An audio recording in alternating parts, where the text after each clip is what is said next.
So, the winning formula for mini-itx in the mid-range, right? I'm used to it being like $200 for your CPU, maybe $150 for your board, $80 for RAM, but all of a sudden it's like I had this bad dream where the CPU became the cheapest at $170, you're paying $200 for the board, and then, it's so detached from reality where you pay $300 for RAM.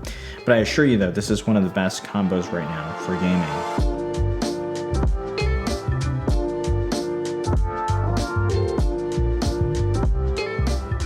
Welcome to Machines More. If you've been following along here, first off, thanks for subscribing, and if not, please consider doing so if you like the content here. But yeah, as you can see, I've changed spaces here. I'm still getting settled in, yeah, while things are getting set up, hopefully things look okay in the interim. We took a quick preview at this combo previously when I first got it, and I have been testing it for an extended amount of time, and yes, the Asus B660 ITX and the Intel i5-12400 combo. Yeah, usually I'll review a board and a CPU separately, but these two, they're going to be of particular interest to many mini-itx folks doing gaming build today, and for a variety of reasons, I believe the CPU, it's actually very suitable to be reviewed in conjunction and in context with the motherboard. I've set it up for this review with a set of Kingston DDR5 5600MHz CL40 RAM kit in my Ncase M1, along with a Noctua U9S, which is plenty of cooler for the 65 watt 12400. In fact, anything more than this level of cooling won't yield you much of any gain due to the severe power limits in place. The CPU does come with its own box cooler, but at least in this scenario, the tower cooler just makes a lot more sense since we're reviewing with a 3080, the Founders Edition card, and that very hot ambient case air, as well as the directional exhaust from that card. It would absolutely be right in the intake path of that top-down cooler. But yeah, I think in many circumstances, you can absolutely get away with the box cooler. So first, I'll just lay the benchmark numbers up front for this 6-core non-E-core equipped Intel Alder Lake or 12th gen CPU. It is pretty power limited, but in GPU limited scenarios, it tested out very comparable to the 12600K. And in a more CPU limited title like Far Cry 6, of course, it does lag behind a little bit, but it is still very competitive against the likes of Ryzen 5000, in particular the 5600X. As expected, the 1200F is not a stellar multi-core, multi-threaded performer here, but it's really not bad, and let's be realistic, you shouldn't be getting the CPU if you are after serious multi-core performance. However, just on that comparison alone, it is ahead of the 5600X in most scenarios. It's limited to 4.0 gigahertz on all cores in an all-core scenario, and there's really no way around that. I'm sure it's capable of much more, but this is product segmentation, right? Because Intel wants you to step up to the 12600K, and that really would be $100 well spent if you needed the extra performance, or you wanted to overclock, or you want those E-cores. But for a typical gaming build at this mid-range, especially when you're GPU limited, higher resolution gaming setup, that kind of thing, that's $100 really well saved. So this is really an attractive gaming CPU, and for pricing alone, it's about $170, $180. And that's really cheap, but one of the reasons why we need to take a look at the full mini-itx platform together here is because of the limited ITX board choices for Intel Alder Lake. And if you're in the US anyway, this is probably it for mini-itx at this price level. And it is what it is. You've got the Asus B660, which is much cheaper, but it's also a super bare bones board. It does take DDR4, but it only has 4 rear USB ports, 1 single M.2, and really basic board and board cooling. It's also not a big deal right now, but it only supports PCIe Gen 4. So personally, I would steer clear of that one unless you're super budget constrained. There's also this Gigabyte Aorus B660 ITX, DDR4 also, but it's a single M.2, and right now I don't see it available in the US anyway. So that leaves this Asus board at this 200-ish price level, which is actually a very complete board. It's got 2 M.2 slots, one in the front, one in the back, and I really like that setup versus the stacked front M.2 setup that we're seeing with a lot of Z690i boards like the Gigabyte.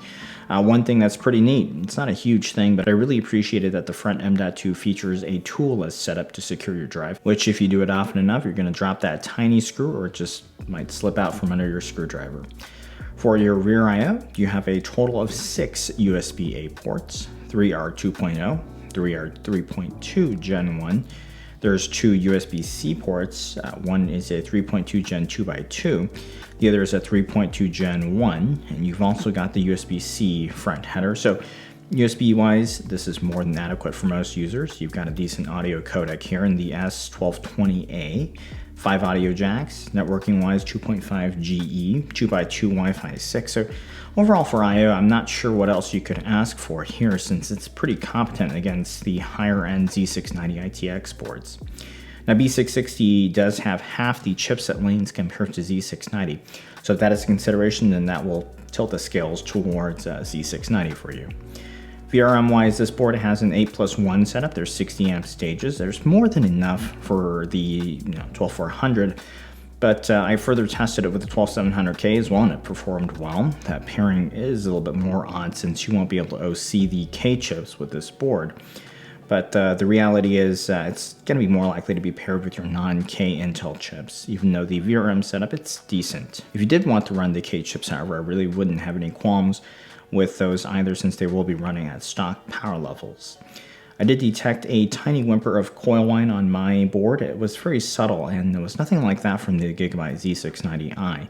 But having only tested this one, I can't say if yours will do it too, but it's really not bad. On the topic of overclocking, I did try out all the BIOSes out there for this board, but this board won't allow the BCLK overclocking for the 12400 that some of you might have seen in some other YouTube videos. And while I was able to get it to work on the 12400F, the same CPU, with the MSI Z690i board, it wasn't really reliable, and it actually didn't yield much of a meaningful gain for the point that I was able to get it to. But hey, unfortunately, there are no hacks here with the Asus B660 ITX and the 12400.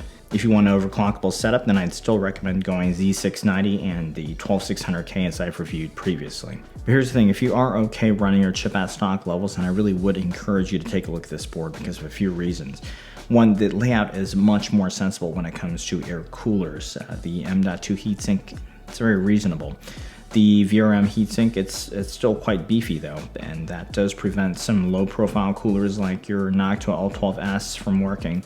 But as far as your tower coolers go, the compatibility is so much better compared to the Z690i boards that have these huge beefy heatsinks all around, such as Asus's and Gigabytes, and not that you need it for the 12400F, but for a higher powered chip, so you might want to use something like a Noctua U12A or D15. Those tower coolers with a bigger footprint are perfectly fine while they don't fit into those aforementioned Z690i boards. The MSI Z690i is also pretty good in that regard, but this board is also backwards compatible with your LGA 115X and your LGA 1200 cooler punch-out. So if you don't quite have your LGA 1700 hardware yet, you can get rolling right away, although the mounting pressure won't necessarily be optimal. But for a 12400F, it really won't matter. 2, the board has a fantastic layout, and this is where Asus absolutely nails their ITX boards. The fan headers are easy to find at the top edge. They're right next to each other, right next to the RGB headers, and that overall makes for a good build experience as well as cable management. And lastly, for a B-level board, it's really well built. You've got an integrated I/O shield here, a solid feeling PCB, and the components are mostly soldered on fairly straight. Cons, and there always are going to be a few, but this one's, it's going to be more of a specification issue, and I kind of let off with this one, right? Because that glaring spec is DDR5, and I was hoping by this point, kind of like how GPU prices have been trending, that DDR5 would be more of an alternative rather than a luxury at this point, but that is not the case just yet. And still, you're going to be looking at about twice as much compared to a DDR4 kit of the same capacity.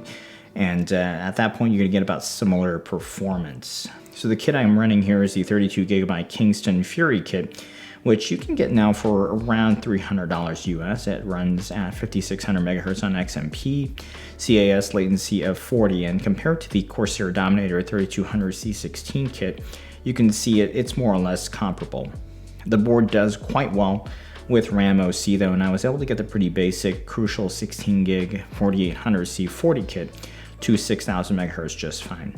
Overall, the firmware is quite good, no glaring issues unlike the Z690i Aorus, but that does bring us to the second issue I had for this board, the memory controller. Well, the first time I set it up, it took a very long time to boot, and I almost thought it was not going to work. And that seemed to be stuck on that DRAM light and suggested that the memory controller was doing its training thing. Now, if you have fast boot enabled, subsequent boots are a lot quicker. But when you do that, the sequence does get out of sync with the USB, so I couldn't get into BIOS anymore, despite hitting delete immediately after powering on. So then that causes issues if you want to tweak the RAM settings or further fine-tune your OC, but then you'll have to go through Windows and then tell it to restart into BIOS and that kind of thing. Without fast boot though, I think the memory control, at least once in a while, it goes through some sequence of retraining each time, and it is a very slow boot up. I do wish it had a temp probe header as well, and this is really not an oversight unique to the B660i, because even for this go around, Asus Z690i omitted that header, but hey, the B550i has it, so yeah, that's just a minor complaint. But hey, let's go ahead and wrap this one up. I really like this board, and the 12400F is a great CPU to pair this one with.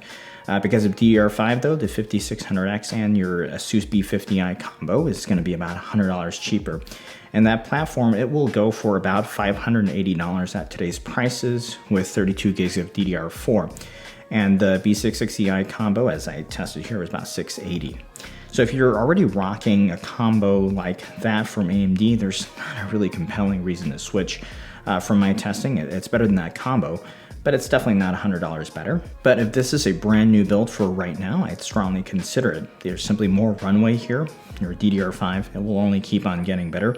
Next gen Raptor Lake will also use the same LGA 1700 socket, so there's going to be some upgrade room there too. This CPU was really easy to cool. For gaming, I usually sat in the 50s, even with the fan, at about 800 RPM, so it's really quiet, and if you're after an efficient, easy to cool, I just want a game type of ITX setup. I think this combo really fits the bill. It's the way I see it, it's kind of like a 10700K in terms of multi-threaded and gaming performance, but it's way cooler. It's your cooler fan. You're not gonna have to really worry about any of that. It's right at home with something moderate like a 6600 XT or a 3060 Ti, but hey, even with a 3080 or a 3080 Ti, it wouldn't be out of place. So I highly recommend this combo. Feel free to check it out. The product links I'll link down below. Any questions, feel free to chime in the comments section. Please give a like, subscribe if you haven't already. Thanks for watching.